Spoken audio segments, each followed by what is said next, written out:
Let's begin.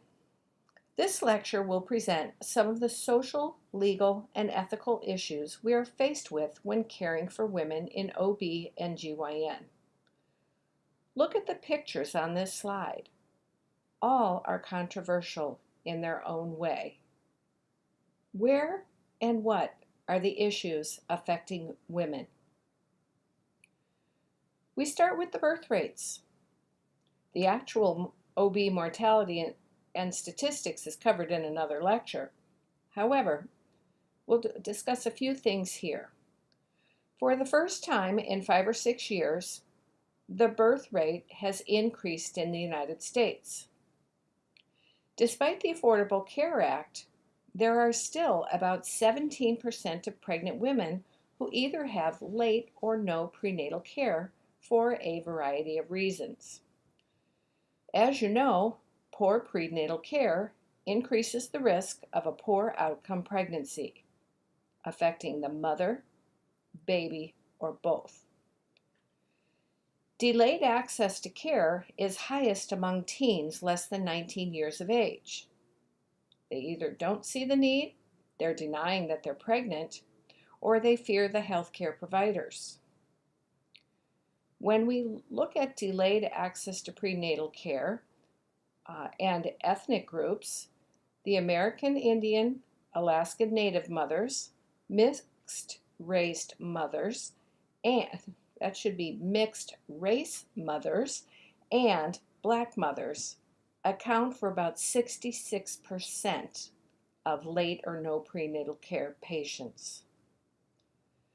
Other barriers to care include limited resources. They couldn't get an appointment when desired. Stop and think about it. If I told you were pregnant and you need to go get your first OB appointment next week, where would you fit that in? Between having to prepare for class, simulation, clinical, quickly typing up that last paper that has to be submitted, and think about Thanksgiving, where are you going to get that appointment to fit into that schedule? So you know that our patients, they may not be facing what you're facing, but they might be having more than one job. They may have children at the home.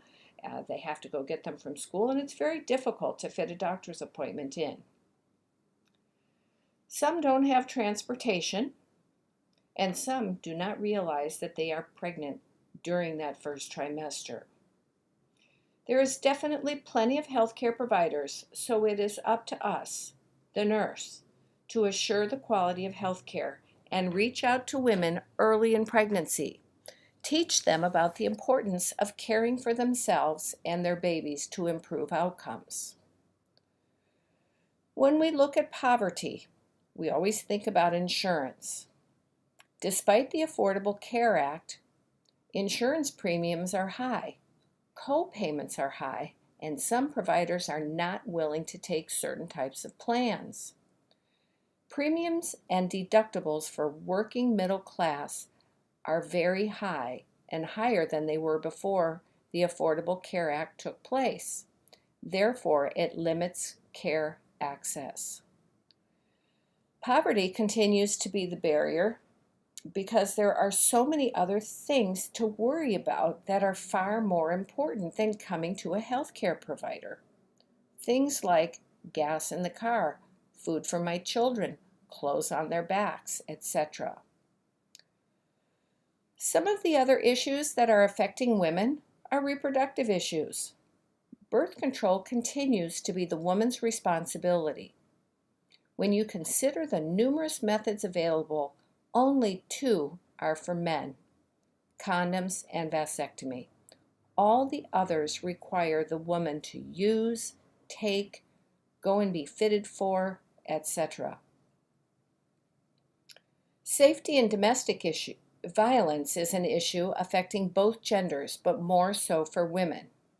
We will discuss this issue in a separate lecture. So let's quickly go through the birth rates. So when we look at that, we're talking about the number of births per year in the United States. So for 2013, we're close to 4 million new little ones that entered the world. When we look at the population-based rate, it's 12.4 baby per 1,000 in the population. The fertility rate is 62.9 births per 1,000 women that are between the ages of 15 and 44. Now, this does not account for the girls that are less than 15 or women who are over 44. So the fertility rate calculated in America is just this. It's not really a narrow age group, but that's how they calculate it. Low birth weight infants are about 8%. Preterm is close to 10%, but this is down from 12% over the last several years. The percentage of unmarried women having children has been on a steady incline, and we're at about 41%. The mean age at first birth is now at 25.4 years. And what we're seeing is a trend where the birth rate has declined for women under age 30, but has risen for women over age 30. Let's look at some more vital statistics. 80% of women will become pregnant and give birth to at least one or more children. That's still a lot of children. 31% of pregnancies are going to have some type of complication, and the most common complications cited are depression, pregnancy-related hypertension, bleeding, and then complications that occur that ends up resulting in a surgical birth. Many of the complications, these complications, are attributed to the national trend of obesity.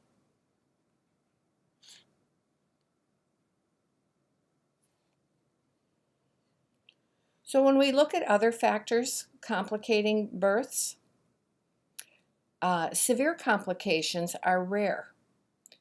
However, the incidence is rising. And once again, it is because we have women who enter pregnancies that are not in optimal health. So 1 in 5 women are obese at the start of the pregnancy, and the obesity continues during the pregnancy. Women are conceiving later in life, and because of that, you know that the genetic risks go up. But if they have poor health entering into it, we're going to see more stroke type illnesses or occurrences during these pregnancies. Women are conceiving with comorbidities of diabetes and hypertension. We have to address this. And then remember that women are surviving their congenital heart disease. They've had it repaired, and now they are having children. So what are the social issues? Well, we already discussed poverty that reduces access to prenatal care. But remember, the state of California, actually nationally, we have clinics that are available to low-income women, and they can have prenatal care that doesn't cost them anything. But when another issue that affects prenatal care related to poverty is poorly educated women. They lack the knowledge related to the need for early prenatal care and continued prenatal care. We'll look at ethnicity again. Minority women account for about 40% of all births, but 62% of all pregnancy-related deaths. That's pretty scary. African American women have the greatest risk of pregnancy complications and death, and it's 4 times higher in African American women than it is in Caucasian women. So these are the populations that we as nurses need to seek out. When you see them in all of the social groups that you are in, that's where you can still put that little bug in their ear about, oh, you're pregnant? Have you gone in to see your doctor? You need to. The most common cause of death for the African American women are heart issues. They need cardiac surgery. They may have valvular heart disease, or they may have heart failure, because remember, they're coming in with diabetes and hypertension. Pregnancy increases the risk of both of these illnesses to have complications. So let's look at the 2015 changes. They were updated in September. Birth rate has increased. It's the first increase since 2007. Fertility rates have declined, because remember, older women are getting pregnant and they are less fertile than when they were 20. Birth rates for teens have declined, and this has been a steady trend over the last probably 5 years. And the birth rates for the teens has also decreased. I think I already said that. Sorry about that. The problem that we are seeing, though, is that we're having teens have repeat pregnancies. So 1 in 5 teens end up with another birth. And so in our state, we're trying to get this population educated, and we do home follow-up, and we care for the baby, we care for the mother, we provide contraception, and we really want her to go to school, finish school, and not become pregnant again for at least 2 years. They've done a really nice job in Long Beach. It costs us $11 billion annually when these girls end up having a second pregnancy and they are not out of their teens. Preterm birth is dropping. Low birth weight tends to stay unchanged, but we have a problem with C-sections. It's decreased to 32% since its peak of close to 33% in 2009, but this is the overall C-section rate. And I'm sure that at your facilities, you look around at those postpartum women and you see 50% of the women in those beds are having C-sections. So some hospitals are low and some aren't. And you know that with the C-sections, it increases the morbidity because of complications. So what are our responsibilities as nurses? Like I said, encourage early prenatal care. We want to improve and optimize a woman's health status prior to pregnancy. We discussed this in the very first and second week. Provide that patient education each trimester. Put the video on pause for a short time and review the different things that we should be teaching our patients in each trimester.